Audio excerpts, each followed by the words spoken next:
what nobody tells you about St. Thomas. There's no Uber, there's no Lyft, and taxis here are a little, well, different. Plus, the best beach might not be the one that everyone tells you to visit. Hi, I'm Melissa, a university professor who loves to cruise and who loves to talk ship. So let's break down the St. Thomas cruise port. The St. Thomas cruise port is one of those rare stops that checks every box of the cruiser's dream. Crystal clear water, a killer shopping scene, and more to do than you could possibly fit in one day. Now, of all the Caribbean ports I visited, and I visited most of them, this is one that I'm always excited to visit. Now, there are two main cruise docks here, Haven Site and Crown Bay. Now, why does it matter to know where you're going to be docked? Well, they're in different locations and they have different things, so it just helps with planning. So it's helpful to figure that out as you plan your day in St. Thomas. Now let's talk about getting around in St. Thomas. And this part can trip up a lot of first timers. As I mentioned, St. Thomas doesn't have rideshare, and rental cars strongly do not recommend. Yes, it's in the United States. If you're an American, you might think easy peasy lemon squeezy. But the roads here, the hills here, they're twisty, they're windy, people drive crazy. They drive on the opposite side of the road. So rental cars, not a good idea here, trust me. I've seen lots of Americans from the mainland rent a car here and get stuck in parking lots, like at one of the destinations I'm gonna tell you about, because they can't traverse and get around all the different tour buses and things. So just don't do it, it's gonna stress you out. Open air shared taxis, they are everywhere, regardless of which terminal you're docked. Now, these are not your traditional taxis, but they're more safari style. They're safari style trucks that have benches and they will cram you on, uncomfortably so.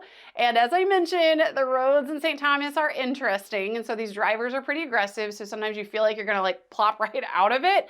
So it's not the most comfortable way to get around. And unfortunately, it's also not affordable. You would think that this kind of herded cattle approach would be cheap, but it is not. But at least it is predictable. They generally have set fares. Now, to give you an example of the cost, a trip to Magens Bay is gonna cost you about $15 per person each way.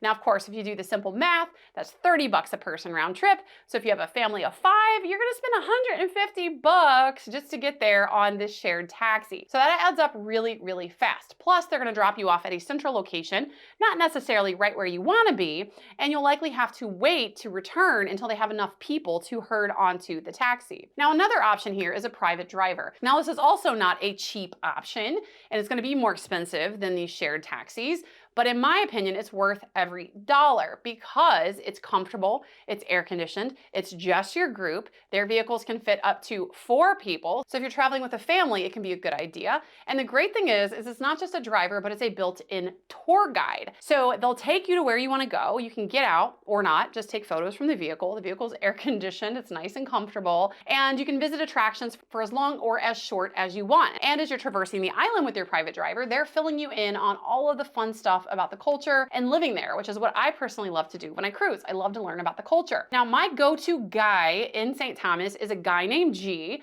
His wife is Lisa. They're a husband and wife team that run this business. They have a whole fleet and they are amazing. Now, again, it's not cheap. Nothing in St. Thomas is cheap, even the taxis, as I mentioned. But if you're willing to spend the money, this is definitely the way to go. And you can pack in a lot in one day. You can see all of the sites. You can even do some time at the beach, which you should because St. Thomas beaches are amazing. So for me, I think it's worth the money. Now, if you are on a budget, walking is an option, but only if you dock at Haven Site, and this is why it's important to know where you're going to be docked. Haven Site is only about 20 minutes to Main Street in Charlotte Amalie.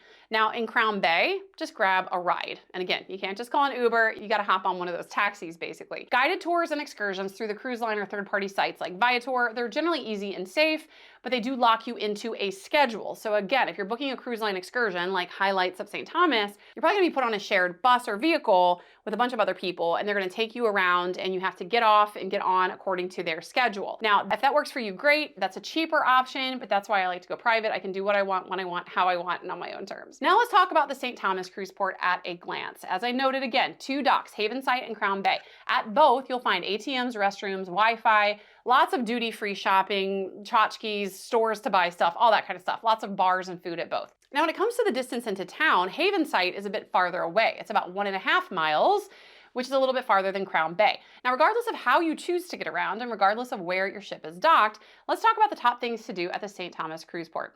This port has range. If you want culture, you got it. If you want a bar with a view, you got it. If you want to snorkel with sea turtles, as I mentioned, you got that too. If you're docked at Haven Site, downtown Charlotte Amalie is walkable. And that's where you'll find the famous 99 steps. And yes, they were built with ship ballast bricks. And yes, for most people, it's worth the climb for the views. Another option close to 99 steps is Blackbeard's Castle. It has finally just reopened. Now it's still under construction as they're building it out as a boutique hotel, but cruisers can now tour it again, and it's really beautiful. They have an infinity pool, stunning views, and enough pirate lore and statues, and you can actually go up to the top of the watchtower. It'll keep all the history buffs happy.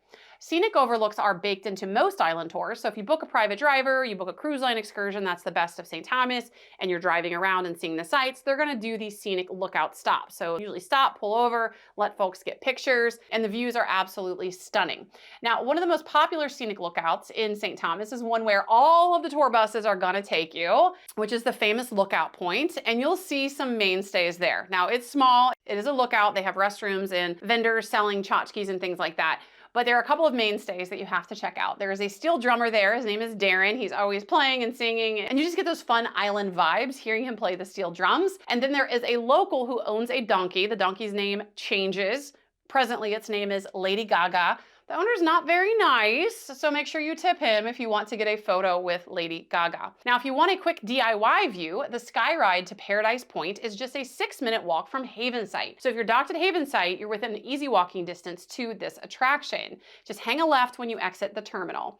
So you can take the Sky Ride up, enjoy the view, and then take the Sky Ride right back down. Now, if you have more time, or if you're on a Best of St. Thomas tour, or if you hire my recommended private driver, they're probably gonna take you to the world famous mountaintop. And there you will see sweeping views over Magens Bay and the surrounding islands. And yes, they are famous for their banana daiquiris. The gift shop is absolutely massive, so it's a great shopping destination, but the view is unmatched. Another great option is Coral World Ocean Park. It's near Coki Beach, and we'll talk about beaches in a moment. And this is a great stop if you're traveling with kids. Now, the hours here tend to be a little odd, so make sure you look at the hours before you go if you want to visit. But if you do visit, you can walk through underwater observatories, you can see sea lions and turtles, and you can even book activities like snuba or a Sea Trek helmet dive. And this is farther from both of the cruise terminals, so you will need to take a taxi or get transportation there. But the benefit too of this is, again, it's right there basically beside Coki Beach, so you can also get in some nice beach time at a beautiful beach as well. And don't sleep on the shopping. There's some really great shopping here and beyond just the tourist trap shops. Main Street has AH Rise, which is an outdoor mall area. You'll find some luxury stores. You'll find a Turkish Grand Bazaar, which I think is really interesting. You'll find a Rolex store and lots of duty-free options. Now, most St. Thomas excursions, whether you book through a cruise line or a third party, are done in those open air safari taxis or in buses with groups. And as I mentioned, they're usually gonna hit those highlights of St. Thomas, Mountaintop, the scenic overlooks, like the one where Lady Gaga lives, the donkey that is. Magens Bay, it'll take you by Magens Bay and show you that, and then downtown Charlotte Amalie. So it's a solid option if you want a guided experience and you don't mind being on a set schedule with others. So those are the main things you're probably gonna see if you do a best of tour. Now let's talk about foods to try in St. Thomas, because here I want you to skip the chain restaurants and go local. Now, the go-to street food here is the pate. I absolutely love it, and I am a selective eater. It's fried dough filled with spiced meat or fish. Mama's Shack in Yacht Haven Grande is your spot near Haven Site. And for an off the beaten path version, hit the food truck, this is where I always go, at the entrance of my favorite hidden beach, which I'll talk about in detail in a minute, but I'll tell you now, it's Brewers Bay Beach. If you want saltfish and Johnny cakes, you can find those too. And St. Thomas is also known for bush tea, which is more than a drink, it's part of island tradition. It's an herbal tea made from native plants, and it's often served hot or cold. And it's said to be great for your immune system. All right, now let's talk about beaches. Beaches are undeniably the shining star of St. Thomas. And if you visit St. Thomas, doing the best of St. Thomas and seeing all the main attractions is always great, but if you can, I strongly recommend building in at least a little bit of beach time. And for some cruisers that love a beach day, this is definitely one where you can spend an entire day at the beach and never get bored. Now, the headline act is Magens Bay. It's beautiful, it's convenient, and it is usually crowded. Now, if you do want to visit Megan's Bay, the trick here is to not just camp out where they drop you off, but to walk further down the beach, or if you have a private driver, they can actually drop you off at the far end. Now, you'll still have access to chair rentals, restrooms, and the same beach. It's just farther away from the people around you. It's farther away from kind of that crowded beach scene.